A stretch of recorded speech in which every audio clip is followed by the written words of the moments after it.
जय सीताराम दोस्तों अभी मैं पतित पावनी मंदाकिनी गंगा जी के किनारे एक बाल बैरागी संत की कुटिया में आया हूँ। महाराज जी की कुटिया बड़े बड़े कहुआ के पेड़ों के नीचे पड़ती है और चारों तरफ से आप जंगलों के दृश्य देखेंगे। कुटिया के ठीक सामने मंदाकिनी गंगा जी और हनुमान जी महाराज का छोटा सा मंदिर और भोले बाबा के दर्शन होते हैं। और गंगा जी के दूसरी ओर भी आप जंगल ही जंगल देखने को पाएंगे। आइए दोस्तों चलते हैं कुटिया की ओर। ये महाराज जी की कुटिया बिल्कुल साधारण सी, जो घास फूस और लकड़ियों से बनाए हैं। और कुटिया के ऊपर जाने के लिए महाराज जी सीढ़ियाँ बनाए हैं। ठीक सामने आप मंदाकिनी गंगा जी के दर्शन करेंगे। देखते हैं महाराज जी क्या कर रहे हैं। जय जय सीताराम महाराज जी। महाराज जी क्या हो रहा है? काली चाय बन रही है। काली चाय। दोस्तों महाराज जी अभी चाय प्रसादी बना रहे हैं। और ये महाराज जी की देखिए कुटिया, घास फूस और लकड़ियों से महाराज जी बनाए हैं तिरपाल लगा करके। महाराज जी तबीयत कैसी है आपकी? तबीयत तो ठीक नहीं है, अभी नहीं सही हुई? अभी नहीं। महाराज जी क्या हो गया था? बुखार भी, लू भी, गर्मी भी, सब बातें हो गई थी। महाराज जी आप अकेले भंडारा बनाए, इसी से हो गया लगता है गर्मी। अब वो कुछ भी समझो, लेकिन हो गया था, बीमार हो गया। हाँ। और ये बीमारी है, अभी ठीक नहीं है। अभी सही नहीं महाराज जी? हाँ। क्या समस्या महाराज जी रहती है? सीना में दर्द होने लगा है। अच्छा। और ग्लूकोज की बोतल सोतल चढ़ गई, बुखार आ गया था। हाँ हाँ। लू भी लग गई थी। अच्छा। अब धीरे धीरे ठीक होते जा रहे हैं। खाना महाराज जी अच्छा लगता है? खाना माना सब जहर लग रहा है, इस पर कड़वा बिल्कुल। अच्छा। भगवान। महाराज जी आपके लिए थोड़ी राशन सामग्री लाए थे, इसमें आटा है और महाराज जी थोड़ी सब्जी है। सब्जियाँ कहाँ खबर नहीं, अच्छी नहीं लगती महाराज जी? कुछ नहीं। इसमें महाराज जी चीनी है, गुड़ है और महाराज जी आपकी सेव में चावल है, मूंग की दाल, सरसों का तेल, ठाकुर जी के लिए अगरबत्ती, सब्जी मसाला और महाराज जी आपकी सेव में छोटी सी भेंट। महाराज जी भक्त लोगों को थोड़ा आशीर्वाद दिया जाए।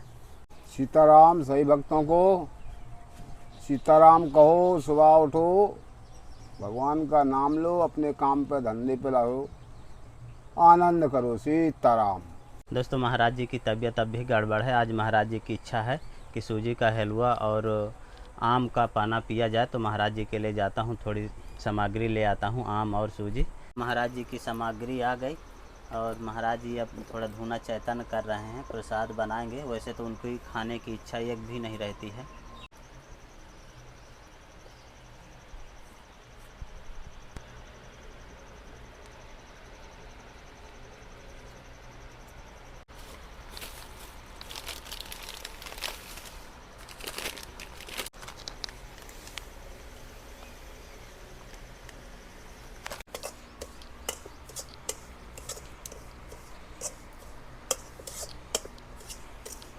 महाराज जी भुंजाई काफ़ी करनी पड़ती है। हाँ, और क्या, इसको जितना भुन जाए उतना ही टेस्ट आएगा उसमें। अच्छा।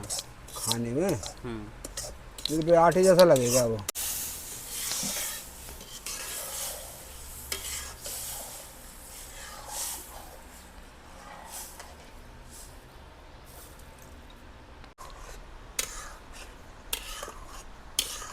तो तैयार हो चुकी है। महाराज जी की सूजी प्रसादी सिद्ध हो गई, सूजी का हलवा। अब महाराज जी आम पकाएंगे।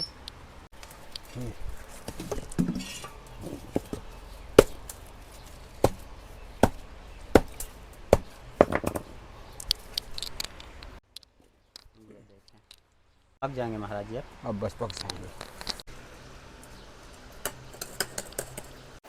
दोस्तों महाराज जी मंदाकिनी गंगा जी में जल लेने के लिए जा रहे हैं।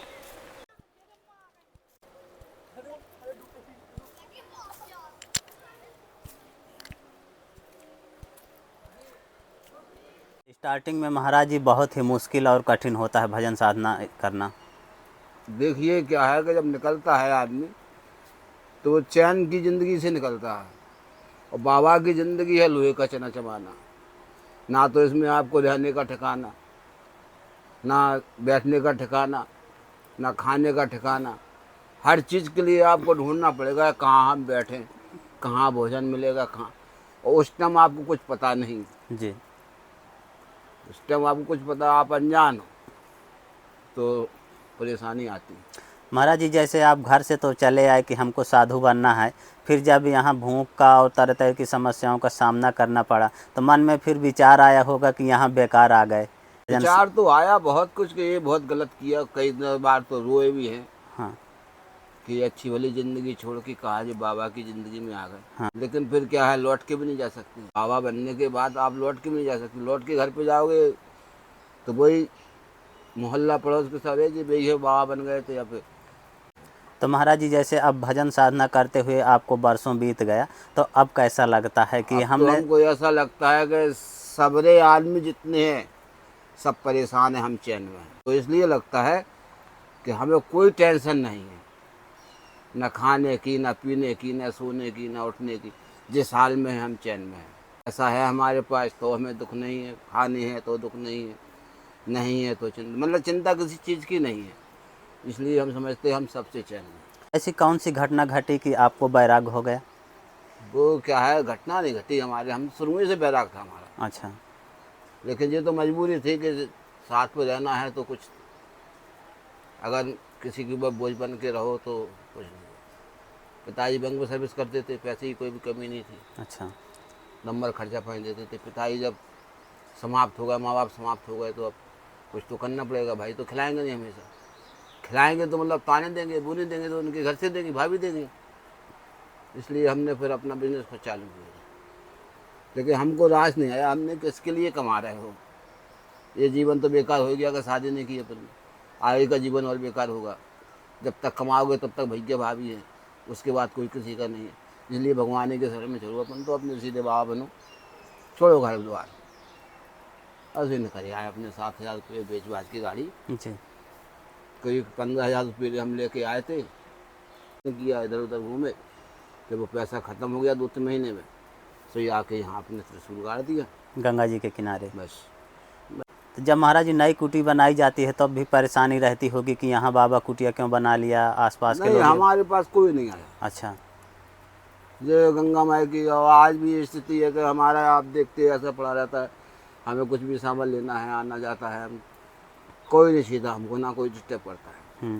करता है तो हनुमान जी बस को ठीक भी करते हैं। अच्छा। जरूरत पड़ती है ना कुछ, बे ऐसी विधि मिला देते बाकी कि बाकी समझ लो कि हालत इतनी ख़राब हो जाती कि अपने आप ऑटोमेटिक बस छोड़ दे।